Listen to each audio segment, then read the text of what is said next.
The Røde DS2 is a compact desktop studio arm. It's definitely aimed towards using it with a microphone. However, you can use it with a camera, a webcam, your smartphone. And actually, this thing is pretty versatile and kind of awesome.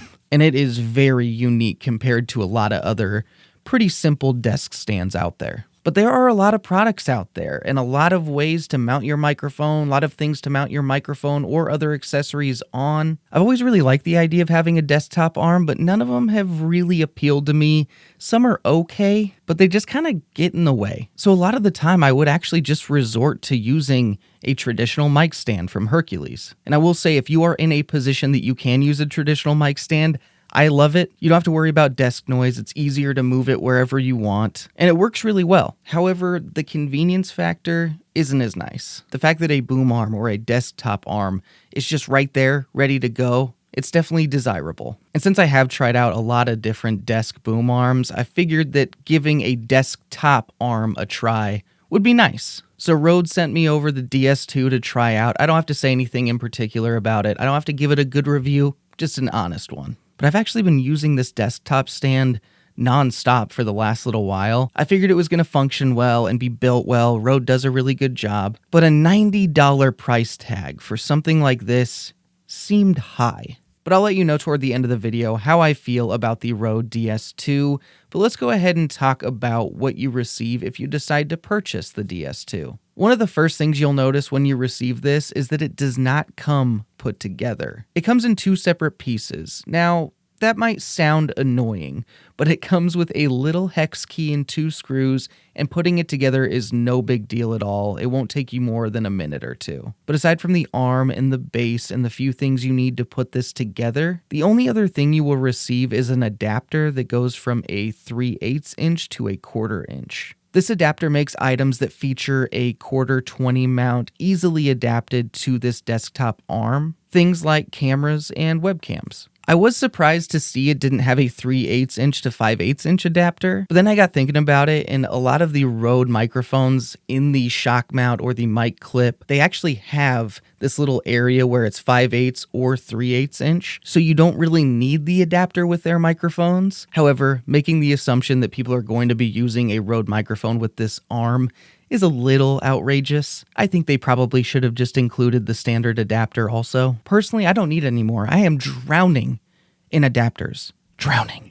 But when it comes to the build quality of the DS2, it's fantastic. It is just rock solid. I have no doubt that this is going to last years and years. In relation to the build quality, the weight of the DS2 is actually 1,471 grams, which is a little bit over 3.2 pounds, so it is pretty hefty. And when it comes to the look of it, I think it looks really cool. It's kind of a hottie with a metal body. It has a really cool matte finish that I really appreciate. When some stands are like really shiny and the lights are popping off of it, I sometimes don't like that. But when it comes to stands, especially stands like this that are a little bit smaller, the desktop style ones, the big question about it is how much weight can it hold? I do have some demonstrations of what this can hold that we'll get into in a minute, but Rode states that it can hold up to 900 grams, which is essentially 2 pounds. When I heard that, I was a little bit skeptical because even the original pod mic weighs like 38 more grams than this can hold, I believe, which I thought was kind of weird because I felt like the pod mic and pod mic USB were probably going to be some of the most popular microphones to put on this arm. But before you get concerned and say this arm isn't for you, let me show you some tests. Let me show you some different things you can put on this arm, and we'll see if you like it and if this could work for you. Before I jump to some tests that I have previously recorded, I do just want to mention that I have been using the XDM100 from Rode. This is a pretty hefty USB microphone with a shock mount, and I've been using the DS2 this whole time to hold it. And I've actually been having the DS2 hold this setup for the last 2 days, and I haven't had any problems. But let me show you some different setups that you could potentially use with the DS2. Of course, I started with the pod mic, which I mentioned earlier as being one of the products that I think a lot of people will use with the DS2. Now, according to the specs, it does say it has a lighter capacity than the pod mic. However, I used it in every possible position and I didn't have a problem with it. I guess the pod mic USB actually does weigh a little bit less than the original pod mic, so it is actually completely fine on the DS2. Then I wanted to move to a setup that was a little bit heavier, so I went with the NT1 Signature series with the shock mount, which weighs in around 2.2 pounds, and honestly, it handled this well. The shock mount does limit some movement, but overall, I think most people would find this setup completely usable. After that, I went with an even heavier setup, of course, why not? So I grabbed the Electro Voice RE27 with the Electro Voice shock mount, and once again, I didn't have a single issue. And even notice how much further out the mic is than the base plate of the DS2. Then I decided to jump up in weight even more, to 3.2 pounds. Now this setup is a camera setup. This is the Sony FX30 with the Sigma 16mm f1.4. But once again, this wasn't even a challenge for the DS2. It could do a low angle shot really well as at its highest point. A lot of this just comes down to finding where the product is balanced on the DS2.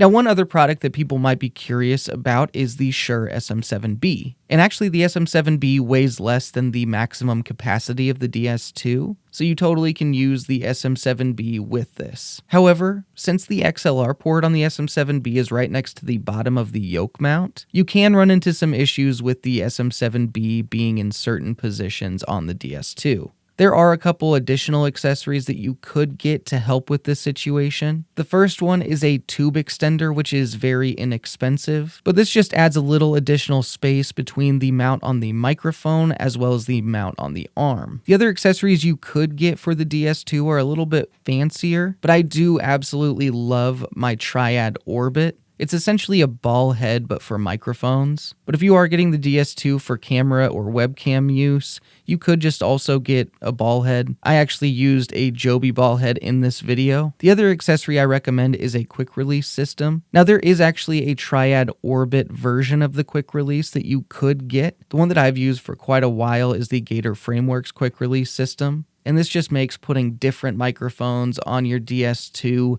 really fast, and also this quick release essentially works as a tube extender also. This is where I got a little weird. I grabbed my Edelkrone turntable, which I use for B-roll sometimes. Then I proceeded to grab my kitten that weighs a little bit under 6 pounds, and I put that little Penny, not literal Penny, Penny is her name, onto this setup. I started by having the DS2 in one of its more secure positions, and there was no problem, it totally held her. So naturally, I decided to test it even more. So I put it in a bit more of a compromising position at like a 90-degree angle, and once again, it held her pretty well. She did end up jumping off of this, and at that point, the DS2 did give, but I feel like that was more due to the force of her jump. Now let me show you a quick demonstration with a heavy mic and a heavy camera setup. That way you can get a better idea of what the DS2 can and can't handle. So now I just really want to test the limits of the Røde DS2. And I'll be the first to tell you, this is a dumb idea. This is not a good idea. I would not recommend doing this. I am nervous. Now when it comes to cameras in the Røde DS2, it's definitely meant to handle things like this, the Sony ZV-1. And you could definitely use it with webcams and just lighter cameras in general. But what we're going to try right now is using this. This is the FX30 with the Sigma 18-35 on it and the lens adapter. All of this is really heavy. I also have an Atomos Ninja 5 on here, a little 15mm rod system on the bottom. Altogether, this weighs just a little bit shy of 6.5 pounds, which if you know math real good, that's 3 times more than the weight capacity for this. And that's why I'm nervous. I'm nervous this setup is gonna fall and die and that I will be sad. Let's try it. I'm slightly nervous to let go of this. But that's one of the things with the DS2 is that everyone has different requirements of how this is going to bend to get to their mouth, hold their camera, and different positions on the DS2 are going to be substantially stronger and substantially weaker. I found that this position is pretty damn strong. Well, here goes nothing.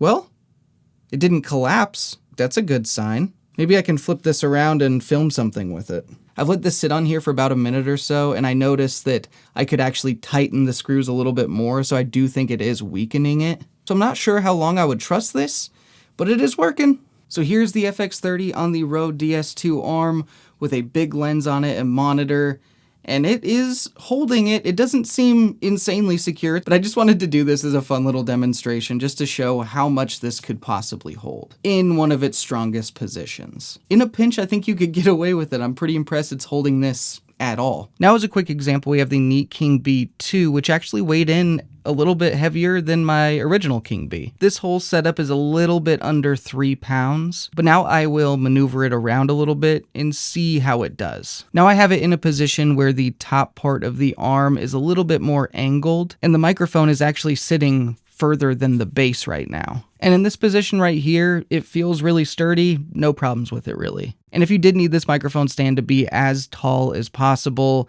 it handles that completely fine, very sturdy. Now with arms like this and with arms wide open, when you get it to the 90-degree angle like this, it's gonna tend to topple over when you have a pretty heavy microphone on here that's just sitting straight up and down. But with this arm, it actually stays, and I'm pretty shocked about it. I feel like at this angle, this arm should not be able to support a nearly 3-pound microphone like this. I would assume not much further if you tip the microphone like this, that it would start to topple. Okay, that's just crazy. So this is the toppling point, which I mean, that's pretty insane that it can do this. But to be expected, it can handle positions like this, no problem. I feel like Rode could have at least gotten away with this can hold 1,000 grams. I'm assuming they have a different metric of how they test these out to see how strong they are. But if you use these two little things, your thumb and your pointer, or whatever fingers you like to pinch things with, and you just use a little arm, wrist strength, you can get a lot out of this stand. So when it comes to this desktop arm, I'm really happy with it. Sadly, there aren't like a ton of things that I can really get into when it comes to reviewing a desk stand. With microphones and interfaces, I can show you the sound a bit more and everything and let you decide. Whereas this, it's a little bit more opinionated. I tried to show you, what things this could hold and everything, but it's going to be up to you whether you want to give it a try or not, but I do just want to mention and reiterate a couple things. One of the things that I'm not the biggest fan of when it comes to this arm is the cable management. And it's not that the cable management is bad. It's actually really good if you want to use it with a USB microphone. But if you are using this with an XLR cable, it's just not as nice as using it with a USB cable because you can't really fit the connectors between the little holes in the actual arm. You can still use Velcro ties with this really easily. The flat design is actually really nice for that. And when it comes to the cable management talk, it is kind of hard for these to compete with the desk boom arms. A lot of those have very concealed cable management. It's great. With this, you don't have that, but it's not bad. One of the biggest pros for the DS2, in my opinion, is the weight that it can hold. It might not be advertised that it can hold a lot of weight, and I'm not going to guarantee that it'll hold your setup. Like, don't put that on me. But pretty much everything I've thrown at this, it's handled really well. But I am just really impressed with how much weight this can hold. I feel like the design of it was really smart, very well put together, very strong build. But just as a quick note, when it comes to how much weight it can hold, I just want to emphasize a lot of this does come down to just how much you can tighten those little thumb screws. If you can get those nice and tight, it's going to stay put and it can hold a lot more weight than it says it can. Like I mentioned before, I do wish it came with the 3/8 to 5/8 inch microphone stand adapter. I think it's a little silly it didn't, but it's not too big of a deal. Just as a random note, if they would have included their handy dandy little carabiner stand adapter setup with this at $90 or even $100, I think that would have been really cool. It would have been a nice little accessory to pair with this. But to sum it all up, when it comes to desktop mic stands,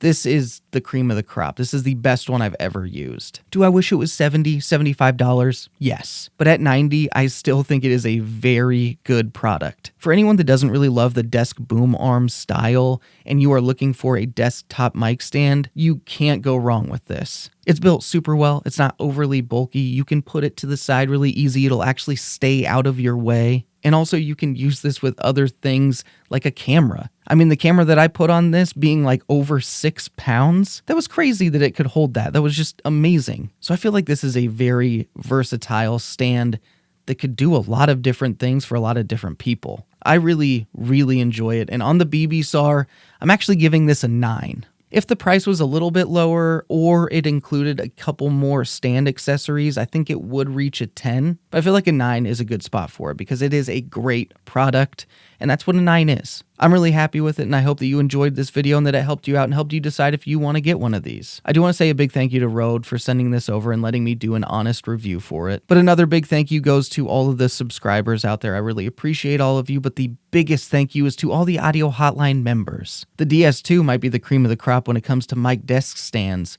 but Audio Hotline members are the cream of the crop when it comes to humans, just people in general. But once again, thank you all for watching. I'll see you audio nerds next time.